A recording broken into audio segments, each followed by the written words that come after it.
This is Rhett Nelson with OSPI. I'm with Graduation Team Effort. We're doing this webinar series this year as sort of a response to districts' inquiries into what effective practices are out there in Washington State. This monthly series every Wednesday. Thank you for joining. I see many repeated names from previous webinars. It's good to see you back. Today we're going to be talking about Tier 2 implementation and practice. This is part of the multi-tiered support system that we are promoting at OSPI and is in use among a lot of different organizations, sort of that all, some, few model of your supports.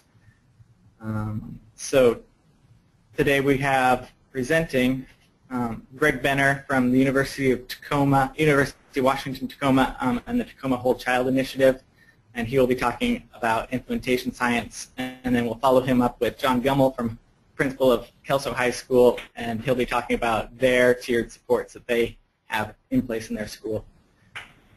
So, without further ado, I'd like to let Greg take over from here. All right. And you should have the power. See it. You guys see my screen? I see it. Okay, guys. Well, thank you very much, OSPI and GATE and Results Washington, for the opportunity to participate in this webinar. I'm really excited about it.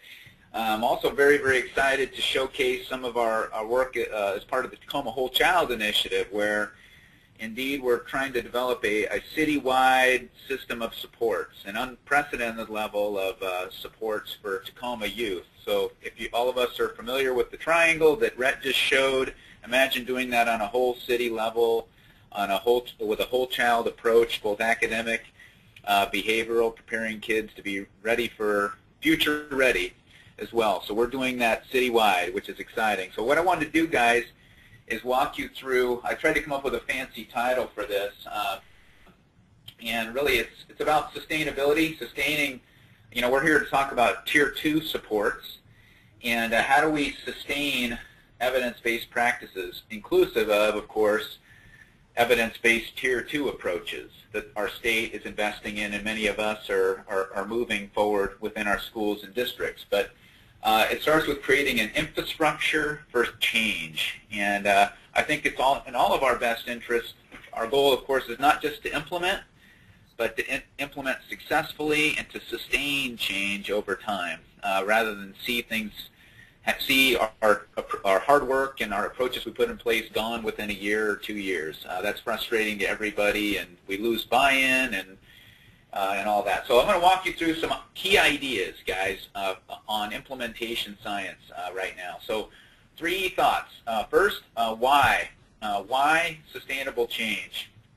Second, how? What are the keys to implementation? And another simple, because I like simple names for complex things, and implementation science can seem very complex, right, and unwieldy. And a simple way of explaining it is how. How things get implemented. That's implementation science. So we'll talk about keys to implementation. Next what we'll do is we'll talk about the what, evidence-based practices and systems. And I should mention, well, as we all know, we spend a lot of time on strategies and interventions and the what. I do a lot of trainings in schools and at conferences, and that's usually the first question I get is, what strategies are we going to learn here today? But oftentimes I don't get the first 2 questions, which is, why is this important? What does it mean to me on a personal level? And second, how do I implement the strategies that I'll learn today? So those are 2 very important things to consider as we move forward with the what and sustaining the what. So it all begins with the why, and this is at the center of implementation science. And in Tacoma, we've done this successfully, I believe, is prior to implementing anything in the schools, we do what's called an awareness training. and that is done by myself and one of the district leadership team members in Tacoma Public Schools. And we go into the school, for example, and we explain the Tacoma Whole Child Initiative and why it's important. And one of the first questions we ask is, well, you know, how many of you would like more time to teach? How many of you would like less stress in your life?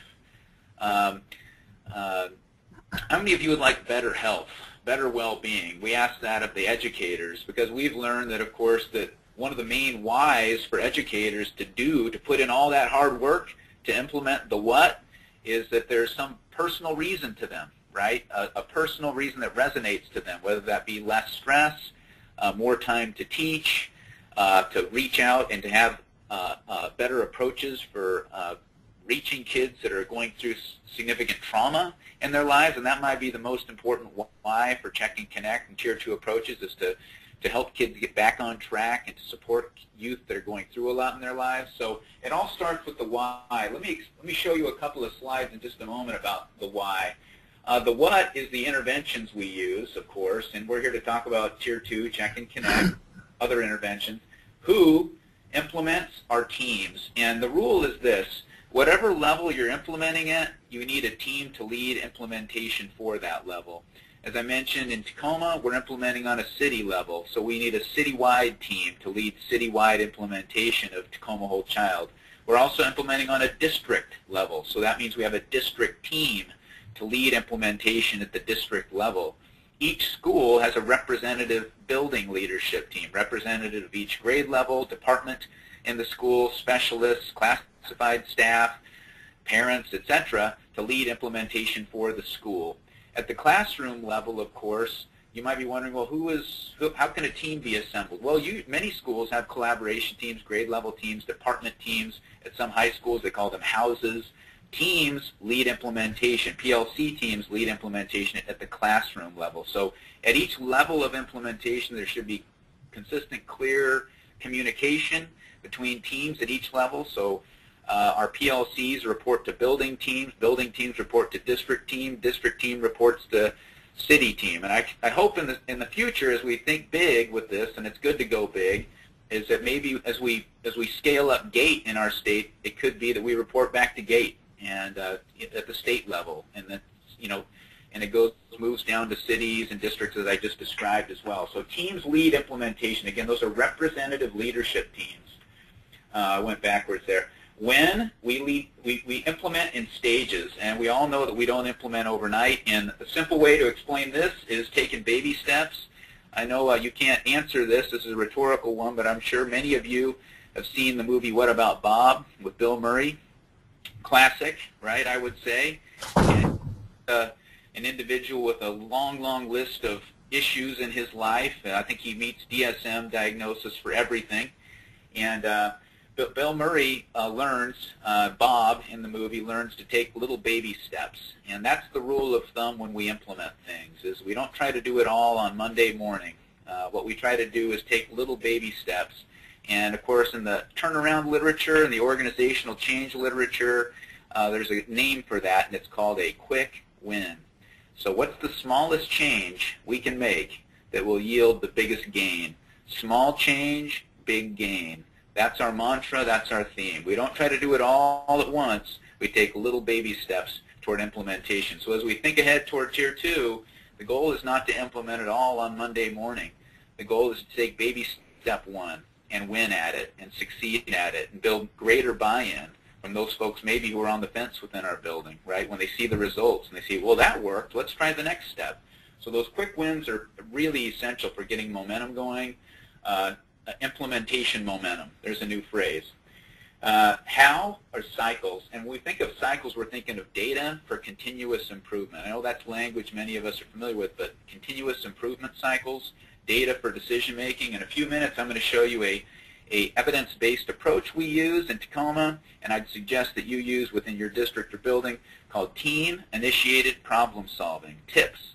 And TIPS is a process where we can use that data cycle, that inquiry cycle, to create precision statements and get accurate for problems that are occurring in our building, and then get precise for how to solve problems in our building. And I'll show examples of that in just a moment. So you can see that implementation science is about who, what, when, how, and why. And why? I've made sure to make that the biggest, because if that's not clear, that's at the center of the circle, right? It's the circle in the center of the circle, at the core. If folks don't get the why, they won't buy in, they won't implement, they won't sustain it, even though it might be an evidence-based practice like check and connect. That's really the first step. So the why. In urban school district, there's a lot of barriers, and this is school districts in general, and I'm sure none of you on this call are experiencing any of these things in your school or your district at all, this list of 10 items here. But we know these barriers are predictable. They're not like, they don't come out of nowhere. We realize that these things will occur. We'll have a new principal. We'll have staff turnover. We'll have competing initiatives where staff will say, we have so much on our plate right now, we just can't do one more thing.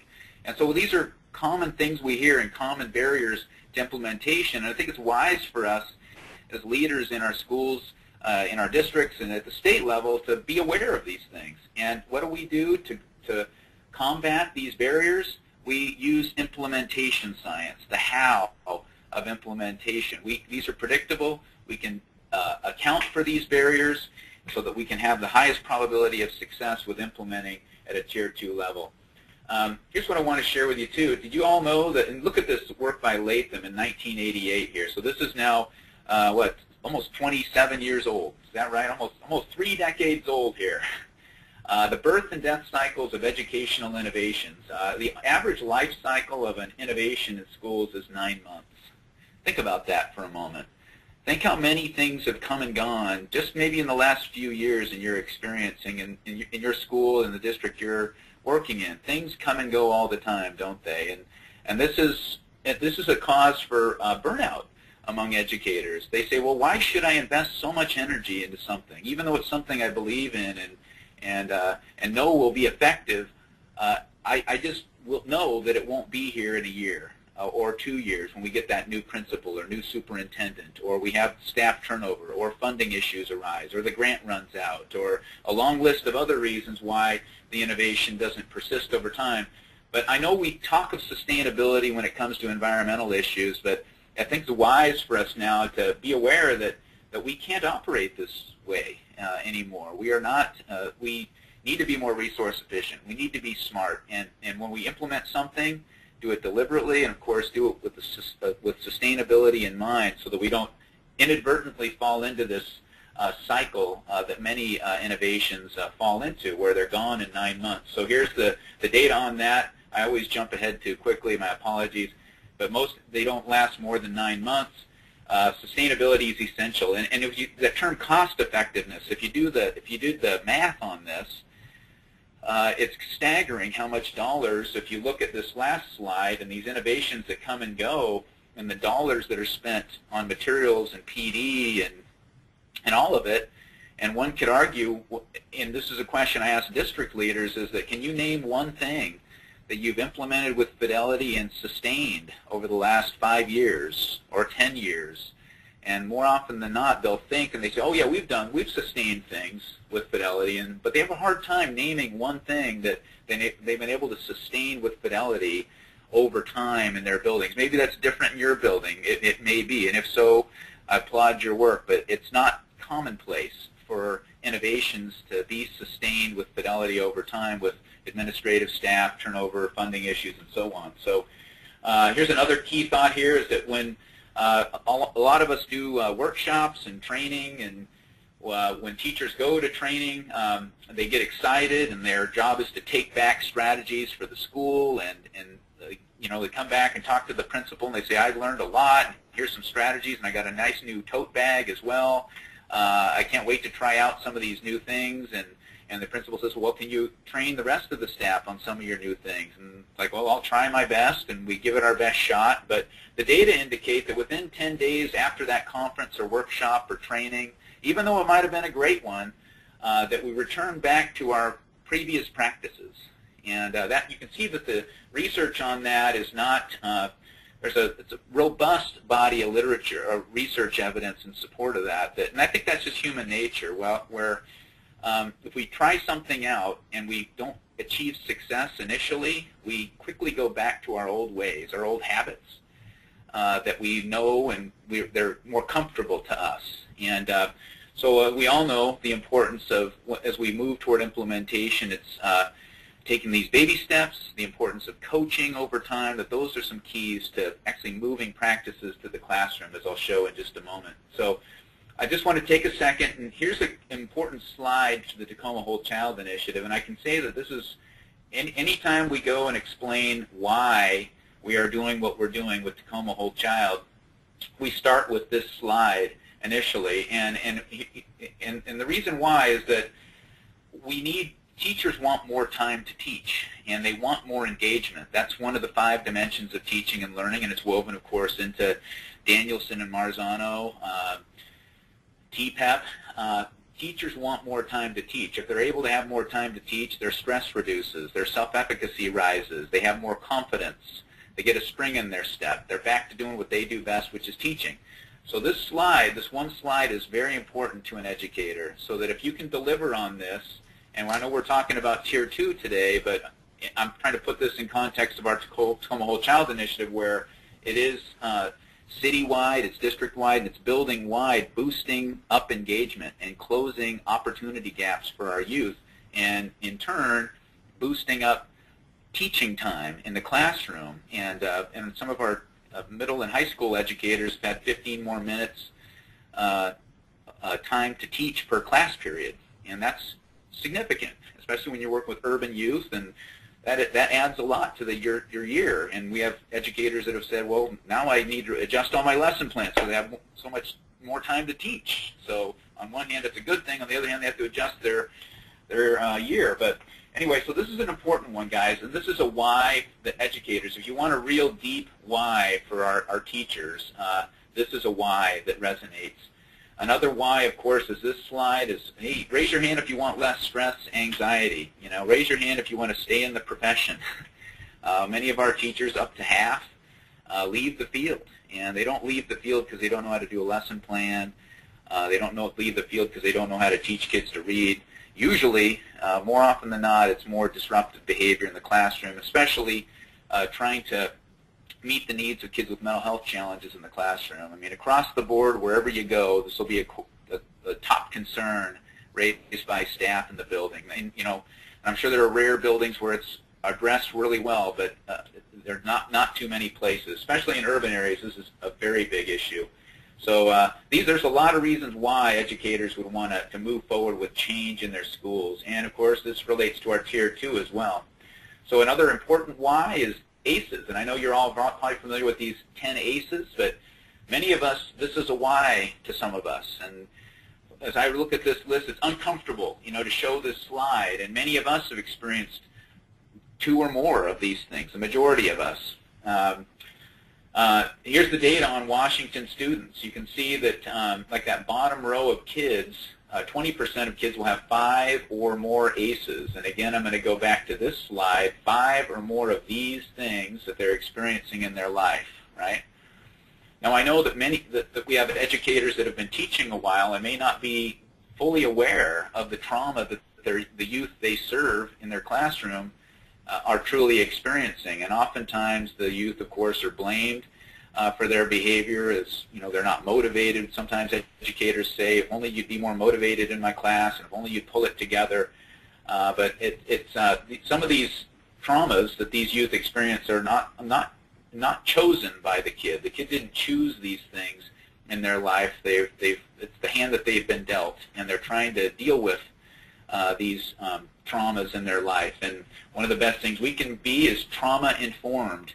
And so one important why to some of us is to really better support youth, vulnerable youth who are going through a lot in their lives, and meeting them where they are, and supporting them wherever they may be, whether they be in the classroom or Boys and Girls Club or at the park, wherever, which is what our Tacoma Whole Child Initiative is about. Another why would be... Greg, can I ask you a question? Yeah, go ahead. Hey, I was wondering, on that ACE, I like that slide there. Is there if you look at that, is there like a threshold that a kid, let's say they're 2 of them they identify with, what is that factor as far as their ability to stay in school? Is there a threshold of those numbers of ACE experiences? You understand what I'm asking you? Yeah, I hear the question you're asking, and I don't know that there is a set threshold, but what I can tell you is that there's a correlation, that the higher the number of ACEs, the higher risk of dropout and adjudication. Oh, okay. But I'm not aware of a set cutoff with that. I think what we would want to do, of course, is educate ourselves and our colleagues, however, and I know Ron Hertel at OSPI has devoted his career to this, and others, that we want to educate our colleagues and say the world has changed, right?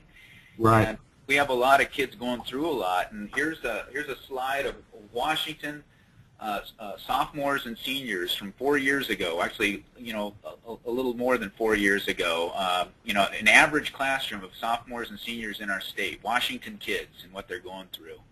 And I know if you're in an area, I know Kelso and some of the parts of Kelso, it might be more pronounced than this slide. And I could tell you in Tacoma, definitely parts of Tacoma, when you're talking Hilltop, I could say that it's a lot higher.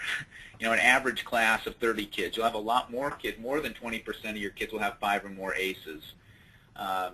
You know what I mean? So this is something our educators need to know. And what does it do? The point is right here, guys, is that what does it do? It drives that compassion. It puts the heart into change. It says, here, that's why I want to do this work. I want to meet the needs of kids that are struggling, that are, quote, at risk, right? And that's the point of Tier 2, is to meet their needs. And why do I want to invest my energy into it? Because now I understand better the kids that are going through trauma. You see what I mean? Yes, absolutely. Yep. All right, guys, so I want to take a second now, and I know I got to kind of move things along here. I have a tendency to be a big talker, so I'm going to move it ahead. So the how, guys, we talked about the why. Now I want to tell you about the how, and know that, the stages of implementation we explore. And so the first step with our districts, of course, that we want them to make an informed decision about what approach they want to take for Tier 2, and to look at the research evidence, to look at what works clearinghouse, to look at SAMHSA's database on evidence-based practices registry, to make an informed decision about what works and what will fit contextually in their school and in their district for a Tier 2 approach. And so that's what exploration's about. Installation's about trying it out, pilot testing it, making tweaks to it to make it fit contextually in our building. And then we move to initial implementation, building-wide implementation. And it may be on a smaller scale than we're ready. Maybe we're only going to do check and connect with 20 kids at first during initial implementation. Then during full implementation, we'll scale it up to 40, 50 kids, for example. Double the size of it once we have it up and running and that infrastructure in place to support it. But just know that this is the baby steps that I talked about earlier, these stages of implementation: explore, install, initially implement, and then every step of the way it's an iterative development. We're making tweaks, we're making improvements to it till we reach that full implementation, which is another way of saying sustainability. We have the infrastructure in place to keep this going, no matter if we have a new principal or a new superintendent, or if we undergo staff turnover. This is now part of our way of doing business in our school or our district. So implementation is important because it's the how. Innovations are the what, implementation science is the how. Those together lead to improved student outcomes. I know that many of us focus on strategies. We want those strategies or innovation activities, but the how is where it's at.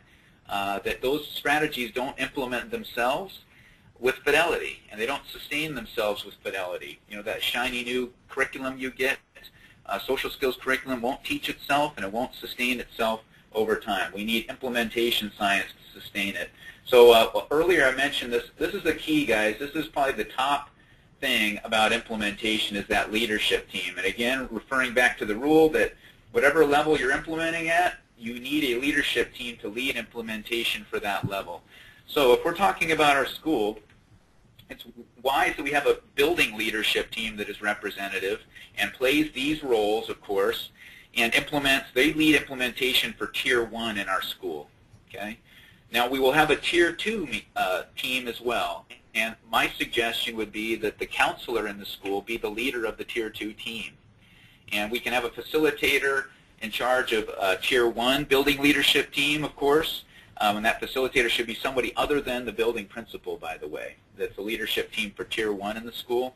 But for that person at Tier 2, which will lead implementation of Check and Connect, for example, put the counselor in charge of that. I know that may mean adjusting that counselor's job description a bit to really focus on Tier 2 and closing gaps for youth and universal screening in the building. But of course, that's following NASP guidelines as well, National Association for School Psychologists, those blueprints to adjust the roles of school psychs and counselors in the building to do that. So a leadership team for Tier 2 to problem solve, to talk individual kids, and to see how kids are responding to intervention over time. So you can see here's the roles that a leadership team plays, focusing on these areas: funding, visibility, garnering political support, making what we're doing very visible. And the leadership team becomes kind of a trainer of trainers as well in the building, and that builds capacity in the school. You can't always, of course, rely on consultants to come in and out and to train and rely on them. So the goal is to build capacity within the school and within the district. And advice that if those of you that are new to this, always start at the district level first. Of course, we've learned that if we focus at the building level first, buildings will fizzle out over time without that district infrastructure in place to sustain practices at the school level. So if you're wondering what steps I take within my district, establish a district leadership team first to move forward change and build capacity there first, then move to the building level, and you'll have a higher probability of sustaining practices at the school level. So whether we're talking city, district, school level, Tier 2 team, even PLC team, here's the roles that the leadership team plays. So here's the different implementation levels, and of course we have our state on the line right here. That's why I'm here: state, district, school, classroom, student. That is called nestedness. That student is nested within a classroom, which is nested within a school, nested within a district, nested within a state. And each of those levels impact one another, right? And we have a phrase we say in Tacoma, that a whole child raises a village. So as we improve outcomes for that one student, it has an impact on the classroom, the school, the district, the city, and the state, right? And in Tacoma, 60% of kids stay here in Tacoma and work. So that has a big impact. That whole child indeed does raise the village of Tacoma. So here's another quick thought, guys. When you get down to a PLC level and implement in the classroom, because changing teacher practices can be a real uphill battle, as some of you know. Here's the literature summary, I guess, on how do we change practices in the classroom. Sit and get, theory and discussion won't change use in the classroom. That on the far right side, percentage of teachers demonstrating the following after training. Cutting right to the chase here, that 19 out of 20 teachers will change their habits in the classroom. And by the way, Check and Connect and any other Tier 2 approach will require teachers to change how they operate in the classroom.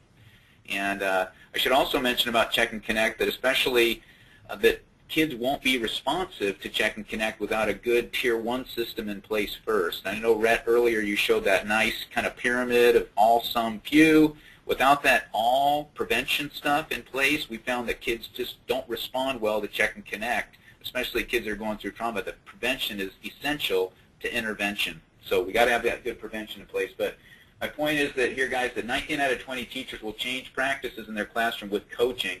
The best kind of coaching, guys, comes from each other within that PLC structure. I know that Tacoma, every school has an instructional coach that focused on changing instructional practices in the school, and that's great. But the real change happens when PLCs get moving. They're looking at data. They're moving forward change within their respective grade levels or departments or houses in their school. So it's all about that coaching from each other. So here's another one, guys. Remember earlier I showed you guys about the data cycles, the how. This is how we operate in Tacoma. And I just want to punctuate this. This comes from the University of Oregon. You can see the link on the far right side, uoecs.org. So you're welcome to follow that link and explore this more. The whole idea here is that oftentimes meetings become venting sessions, are inefficient and unproductive, and as a result, staff don't want to go to meetings, and they don't want to be part of a team, because they know when they go to that team meeting, it's just going to be a vent session. not going to be productive and nothing's going to come from it. There's no agenda, there's no minutes, there's no follow-up items, there's no new items, and it's like they're left saying, what are we going to do next? We don't know, right? I'm sure none of you had meetings like that, but this approach to team meetings is very different. That and the model we use is team-initiated problem solving, where minutes are projected up on the screen. They're projected. And there's a minute taker, there's a facilitator, there's a data analyst. The data analyst's job is to show up with a brief data summary of here's what's happening in the school. If we're talking about office referrals, for example, or Tier 1 behavioral supports, they'll show up with a summary on who's getting referrals, where are they getting office referrals, what time of the day, in what locations are they getting them, and for what behaviors. A simple summary so we can get precise about what problems are occurring. So, for example, we may see an increase of classroom problem behaviors after lunch. But if we look further down into it, we might see it's disruptive behavior from the 5th graders. And if we look even further about who, it might be only 3 5th graders in one classroom. But in the past, we might have said, oh, we have a big problem with disruptive behavior in our school. We need to do a universal reteaching of behavioral expectations across the whole school. But being precise would mean, oh, it's this one 5th grade class, there's 3 boys that after lunch they get very amped up and they're very disruptive. So it's really, let's pull those 3 youth aside, practice these appropriate behaviors during lunch, and then as they transition to their classroom, we'll have a higher likelihood of them showing more respectful and responsible behaviors. That's an example of being more precise, identifying the problem with precision, and then moving forward with a solution that we can implement with those 3 boys after lunch instead of a building-wide thing that would be more expensive and time-consuming, for example. So you can see how this TIPS model works, guys, and again, explore it at your own. But we use this model at the district level with the district team. At each building team uses this model. We use this at the city level. The same approach. So whatever team we're talking about, we use the same process for problem solving. And that's indeed what this is, a problem solving model. So as I described a moment ago, what, when, where, who, and why. And those 5 questions really, too, can be addressed even if we're talking about academic problems as well. You know, what is the problem, when, where, who, and why, to get more precise about the real problem. So I think, guys, just to wrap things up here, another important tool for you to start with is to assess your district capacity. There's a district capacity assessment. You see that's on the slide in front of you here. The DCA, we call it. What does this tool do? It allows you to take inventory of the capacity of your district for sustainable change, and will help you to understand what things you need to do within your district to build an infrastructure to sustain evidence-based practices within your district.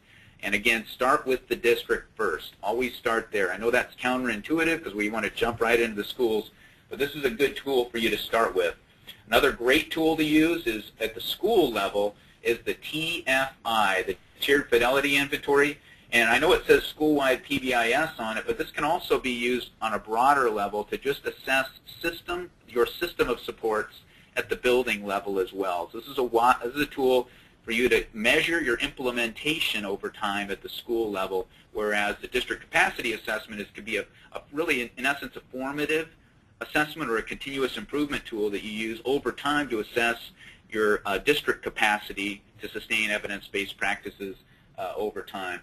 Another last thing, guys, is this, that make sure as you move forward with implementation that less is more, and work smarter, not harder. In Tacoma, we went from 280 different district initiatives down to less than 10, with 25 pages down to a 1-pager of initiatives. What did that do?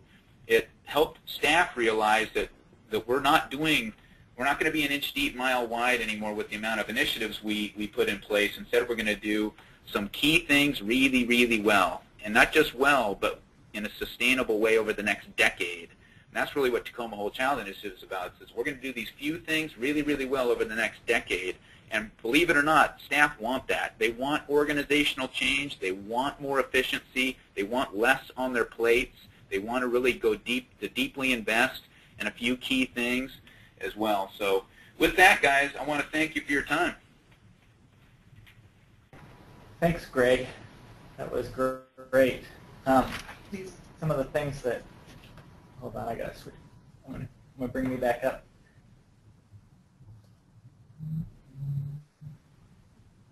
Thinking about this, the tiered support framework here.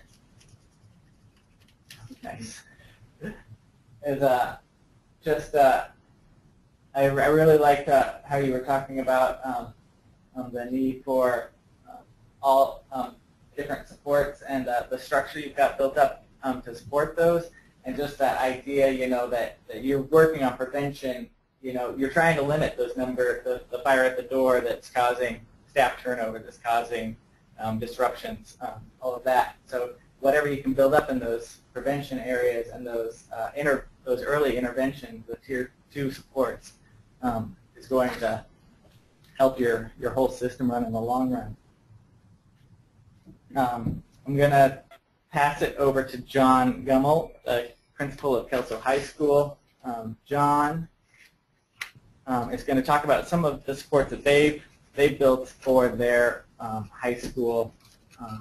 I like Kelso a lot because they're not only in the high school is it well supported, but the district really shows and broadcasts their goals. They really outline what their goals are with their student, achieving their student needs and getting student success.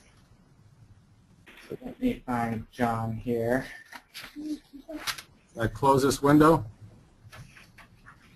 That should be yours now.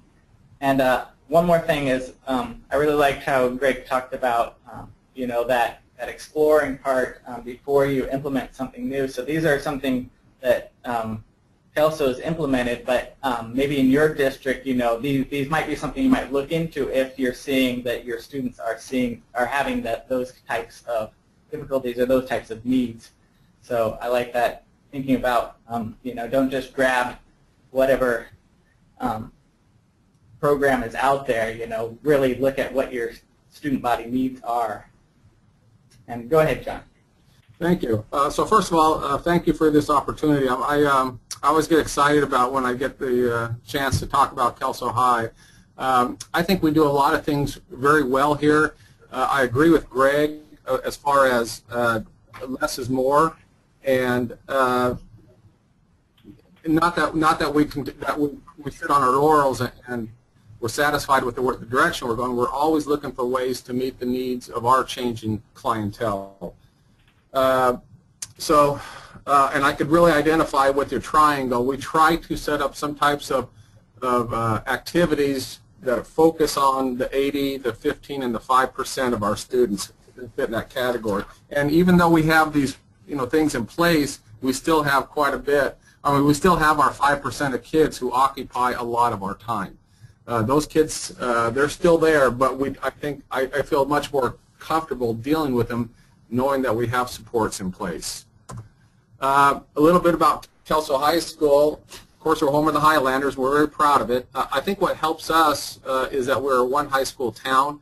I don't know. I think if I was at a place like Tacoma, I think it'd be much more difficult to sponsor practices and have it done with the fidelity that Greg spoke of, but also with that sustainability. Fortunately, we have a district office who is very supportive of the initiatives that we create for kids. And I would agree with him 100% about that communication with the district office, how important it is to have their backing. We have almost 5,000 students in our district, 7 elementary schools, 2 middle schools, and the 1 high school, and we have a variety of alternative programs to meet kids' needs.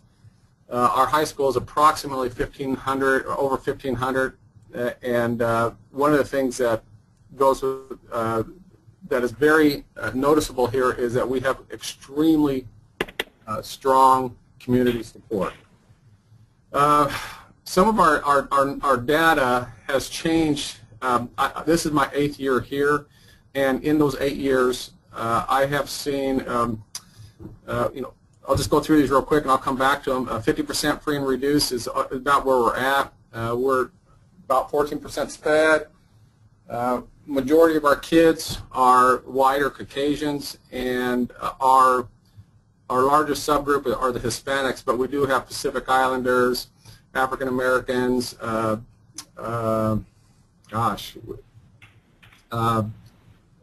Asian. So we do have a lot of the subgroups, but our Hispanic population has, since I've been here, has grown from about 5 or 6% to about 16%. So it's very noticeable. In the time that I've been here, our on-time graduation rate has increased from 75% to 88% what it currently is. And in that time, our free and reduce has gone from about 33% to what you see right there, 57%. So our clientele has changed in these 8 years, but our approach to kids has not. Well, I shouldn't say that. Our approach to kids to getting them to graduate, we keep that in the forefront. How do we do it? And we have this belief that I'm after that 100% graduation. And I tell my staff, this is what I'm after. I want 100%. If you start at Kelso, you finish at Kelso. And I believe that Kelso High works for about 90 little bit plus % of our kids, and thank God we have the alternative programs to meet the other kids' needs. And I don't care what their path looks like, but the goal here is graduation and getting them next step ready, and that's what we're after for all our kids. Some of the data that we use when we start looking at some of our tier 1, 2, 3 supports, and Greg mentioned a lot of these already: attendance, discipline. We look at coursework or teacher input. We look at how they're doing state testing wise. We look at transcripts. We look at middle school scores. Anything that will give us a picture of what the student history is, and it helps us make an informed decision about how to approach a student. All our data is available. Administrators have it, teachers have it, counselors have it, families have it. We have an interventional specialist, Shelly Broussard. She's awesome. She has data, and our SRO has access to this data. And I'll get to one of our Tier 2 interventions is dealing with pretty much all of those bottom 6 that are used by when we're looking at programs for kids to meet their needs. The academic principle here, my mantra has been make Kelso better than the alternative. I think we are competing with so many outside of school interests for kids, whether it be technology, video games, hanging out and doing nothing, causing trouble perhaps. But we are competing with a lot of outside influences, dysfunctional families, and the list could go on and on. And so I have been stating this for years now: make Kelso better, make this the choice for kids. And I believe that if we have something to offer for kids, they'll come, they'll participate, they will. And once I can get them in the door to believe that they're part of the system, I think we now have a hook into them, and then we can work with this kid. But that's what I'm always after, is how do we get a hook into a kid? So here's some of our Tier 1 activities, and this is, I just kind of put a list together. This isn't everything, but it's a large chunk of it. We have grade level assemblies every year, and we use those for a variety of purposes. We share data with every grade level, how they're doing as a class, what their GPA is, what their discipline is like, how many kids are working on their, or what the progress is on their culminating project. We recognize kids for outstanding efforts, for, maybe they received a certain scholarship, or they made some type of I don't know, a state, something to do with this, a state award or something like that. So we recognize those kids. But it's all great. We start every year off with that grade level assembly with every class, with every grade, to kind of focus on what our goal is here.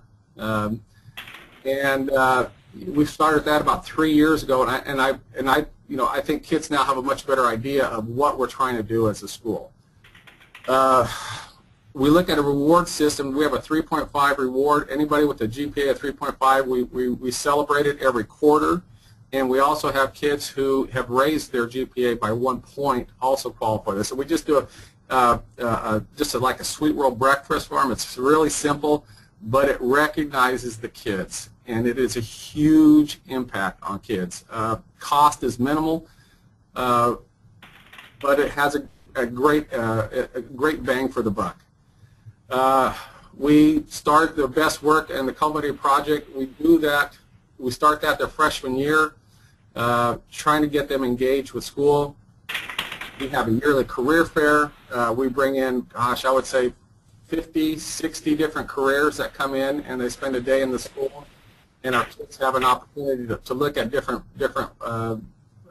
careers, to explore them, trying to tie them back into school. We practice PBIS, and he mentioned that.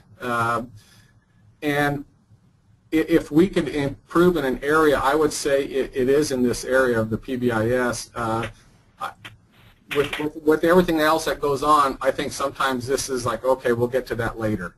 But I think this is where we need to make a stronger effort as in looking at those behavioral supports for kids as far as rewarding positive behavior. We have a graduation parade where we take all of our seniors and they go through all our middle schools and go through all our elementary schools at the end of the year to thank their teachers and to talk to kids about this is the goal. One of the things, and Greg mentioned it, that we are a strong K-12 district, and this is one of the things that binds us, being a K-12. We try to get as many elementary kids involved with our school, know that this is the next step in their educational journey. And the grad parade is a way to get back and so those kids can see that this is a reality. This is the expectation. You're expected to graduate here. We have recognition assemblies. We've talked about that a little bit. We have mentoring programs where our kids mentor other kids, which is pretty common for schools, but we're currently developing a outside source mentoring program with some of our local youth ministers, and it kind of sounds like we're involved in getting religion involved in school, but it has nothing to do with that. They were just a good resource for me to pull from to start this program, and we're currently in the process of developing it and hope to have it implemented next year. We have a variety of sports clubs and activities to engage kids. And that's what we're after, is getting kids involved in school. We've got to keep kids engaged. I know this is about the Tier 2, but some of those Tier 1 things are important because it kind of feeds whatever we're doing with the Tier 2. Our Tier 2 supports, we have a Wednesday early release every Wednesday, and we have a homework tutoring thing, but we make it mandatory for all of our athletes that have a GPA of 2.5 or less. They have to go to a weekly tutoring, and our success in that is in the 90% of getting those kids to a better, greater than 2.5 GPA. We have the majority of our kids will kind of graduate out of the 2.5 club, but they're welcome to stay in it. We have alternate programs, Apex, that we run in school. We have a SMART, which is a SMART, Kelso Virtual Academy, and Lewitt, which are alternate programs for kids where Kelso High is not working. It's a smaller environment for kids, and we have quite a bit of kids involved with that one. We have Read 180. We have a math science block that we started it this year based off data. We started looking at data from middle school, and we saw that there is a correlation between math and science MSP scores and how those kids were doing with algebra. So we created a block of 50 kids that they block a math class and a science class, and the classes are 90 minutes long, 80 minutes long, and it just gives them more time to work the process in those courses. And I've seen great results with that program.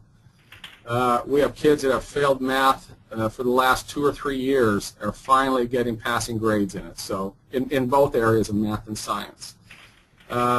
We have what we call CLAN time, and CLAN stands for Community Leadership, Academics, and Nobility.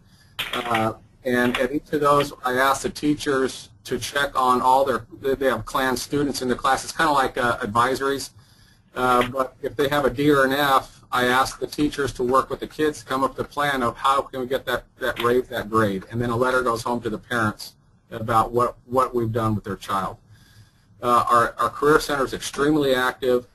One of the big things we do is every Friday I have an admin meeting with my counseling team, and we discuss kids. And that's the majority of the conversation is where are kids, what are they struggling, what's the data telling us, and how do we support these kids. We have a student assistant program, which is Shelley Broussard. We have Lower Columbia Mental Health, that's a part of this team. And we have the person who runs our alternate ed is also part of this team.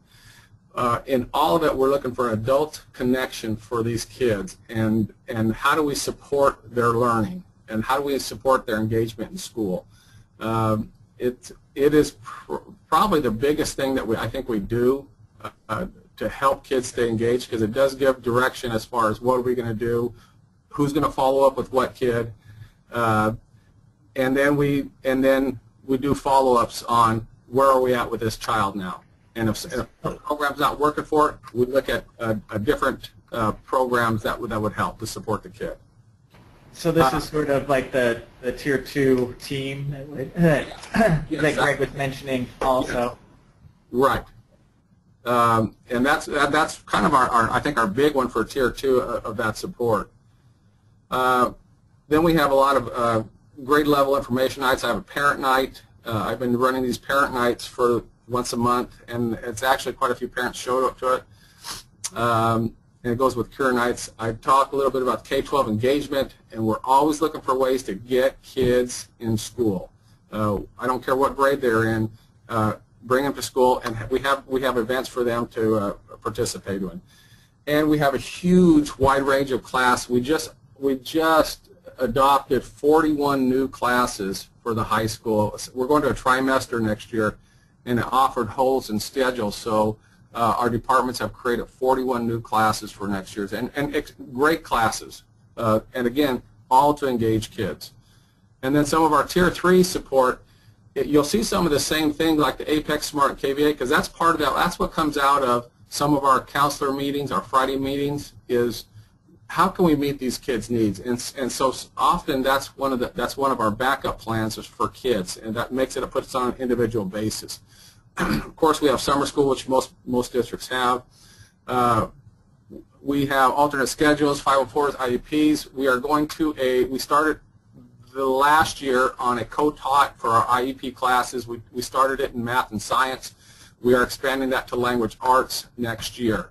So, and that's a coaching, a team teaching, a team teaching with a SPED teacher and a GED Ed teacher teaching the class.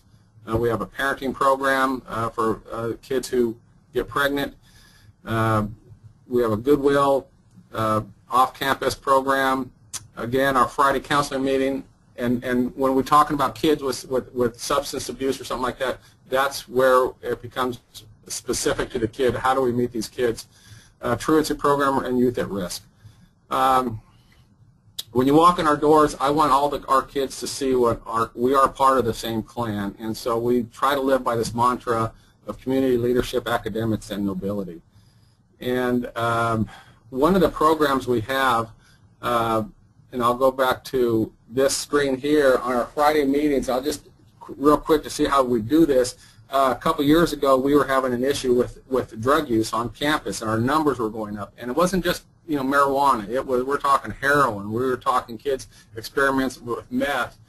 And so what we did is we went back to this screen of the grade level assemblies, and we got a panel together of an emergency room doctor, a mother of a student who was an abuser, or excuse me, whose child was an abuser, a police officer, and a sibling. And that was the panel that we had that talked, and each of them talked about their experience. Oh, excuse me, and we had an ex-user. And the panel talked about what their experiences were with drugs. And from that, we knew that it was going to start raising a buzz about, okay, how do I help kids? How do I help my friends out? I know they're using. And so that led to this screen where we looked at the Friday, names started popping up, and kids didn't know how to help their friends out once they saw the severity of it. And so we had a lot of kids being referred to, and it wasn't you know, we weren't looking at legalities, we weren't looking at school discipline, we were looking at how could we support the kid. And so that's where Shelley Broussard started creating these courses, started plugging kids into substance abuse programs. So that's kind of how we use a combination of the tier system to help our kids get through school, this trying time in their life. John, do you have a substance abuse counselor at your school full-time, or? No, she currently is in there 3 days a week. She's in the district full-time, though. She spends a day at each middle school for 1 day. One day a week. So, good support. Great. Do we have any questions for John before we sign off today?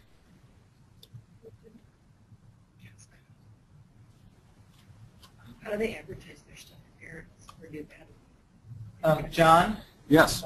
The question is how do you advertise to parents? How do you get parents involved or aware of your programs that you have for the students?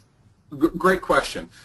We have, if it's an individual like a tier 3 thing, it's very one-on-one with parents.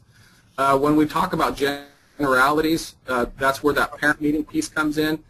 For instance, go back to that drug assemblies that we had. We sent out via email. We have, I think, 94 or 96% of our parents with active emails.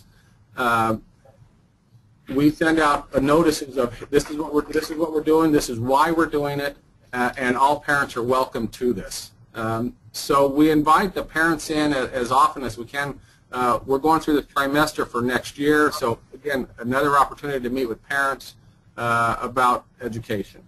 All right. So we you know, put it in newsletters, any way we can get information out. We're actually starting a Remind 101 for our families.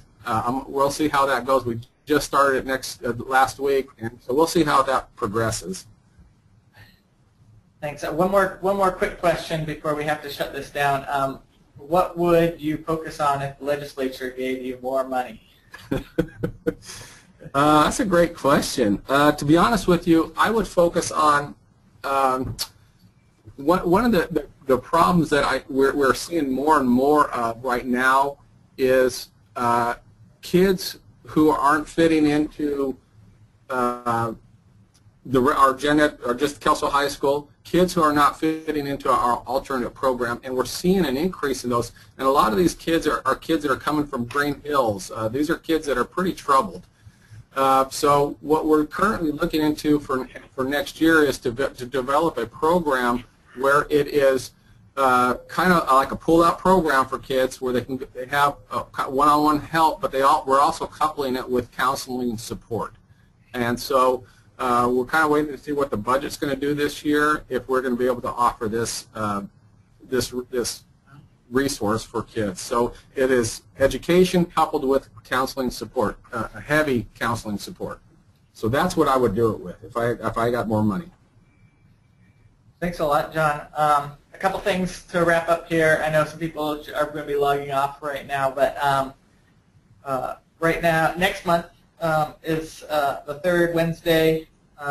We are going to be talking about Tier 3 supports, including re-engagement. I'll follow this up with, I'll post online both the PowerPoint presentations today and a video of the presentation today. We're currently running our dropout prevention survey of districts that we did this last year. We got 230 districts to respond to us last year, trying to find out what their needs are and what their capacity is for dropout prevention and their goals for graduation rates across the state. The due date on that is January 23rd. If your district has not submitted one, please get that done this week. We really appreciate it. And yeah, my contact information is up here if you have any further questions or comments. Thank you. Thank you. Thanks, John.